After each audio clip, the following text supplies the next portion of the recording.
Jadi untuk koleksi kali ini saya mengolah kain sutra bulu, dan ini sebenarnya adalah sebuah kain yang cukup familiar ya buat saya, tapi tantangannya itu ada di warna. Banyak sekali elemen warna yang digunakan untuk koleksi ini tuh sangat beda dari yang biasa saya olah. Jadi tantangannya itu gimana caranya saya membuat koleksi ini tuh kohesif meskipun warnanya semua saling tabrakan. Kelebihannya itu justru dari kekurangan kain sabilulungan ini. Jadi elemennya itu sangat berbeda dari yang sering saya pakai kan. Maka ini cukup menantang ya, dan cukup mengagetkan karena ternyata hasilnya itu membawa koleksi ini jadi sangat berbeda dari yang biasa saya olah. Estetiknya berubah dan surprisingly saya cukup suka ya gitu dengan keeklektikan ini.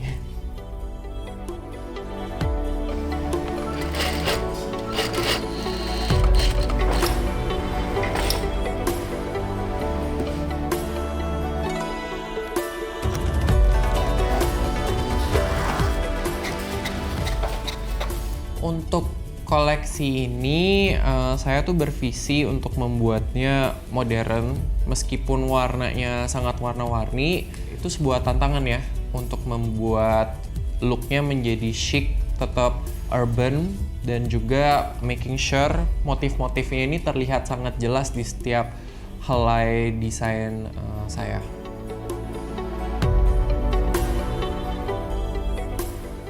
Jadi ketika saya menang ANGFA itu banyak banget yang terjadi. Itu udah kayak naik roller coaster ya. Cepat banget dan langsung membuka semua pintu. Dan menurut saya tuh waktu itu tuh kita harus seize the opportunity ya. Jadi bukannya menunggu datang, tapi kita lari ke kesempatan itu. Dan di ANGFA itu saya langsung mengambil semua direction ya. Makanya karirnya itu bisa naik dengan lumayan cepat.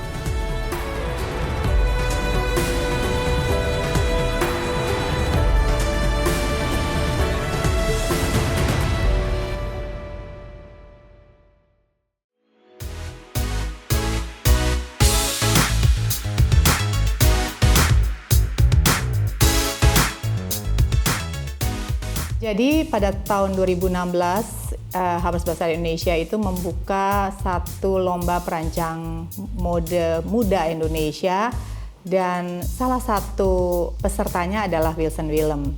Jadi disitulah saya pertama kali bisa kenal Wilson dan juga bisa mengenal karya-karyanya.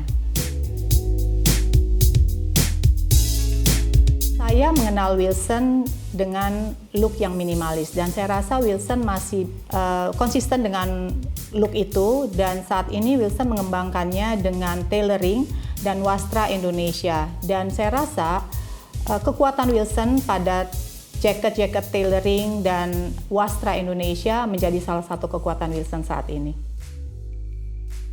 Wilson adalah salah satu desainer yang berhasil mengolah wastra Indonesia, dan itu cukup diakui oleh konsumen fashion di Indonesia.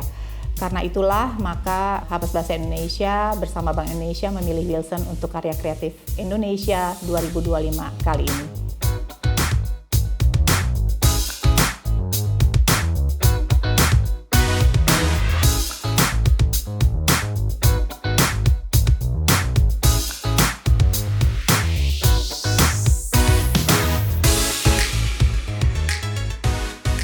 Seperti juga tujuan dari karya kreatif Indonesia, Bank Indonesia dengan Habas Basar Indonesia, kami berharap agar wastra Indonesia yang dipergunakan oleh Wilson itu juga bisa menyebar luas dan bisa menarik perhatian para pencinta fashion Indonesia untuk menggunakan wastra tersebut. Saya sebagai pencinta wastra tentu saya ingin agar wastra Indonesia itu tidak mati, dan saya ingin wastra Indonesia bisa berkesinambungan dan bisa terus hidup. Di samping itu saya juga terus berharap agar wastra Indonesia itu bisa terus berkembang dan bisa sustain. Dengan cara apa? Yaitu dengan cara kita mengoleksinya atau kita menggunakannya sebagai kehidupan kita sehari-hari. Dari koleksi ini saya sangat berharap bahwa tenun tuh bisa lebih diterima, lebih bisa dipakai untuk keseharian, karena tenun Indonesia itu sangat kaya, banyak variasi, banyak ragam warna, dan pengen aja sih ngelihat di Indonesia lebih banyak yang pakai tenun untuk keseharian. Saya sangat honored karena diajak, dan saya mau berterima kasih kepada MRA, terutama Harper's Bazaar dan juga Bank Indonesia telah mempercayakan saya untuk menciptakan koleksi ini, dan saya berharap semua orang bisa menikmati koleksi ini.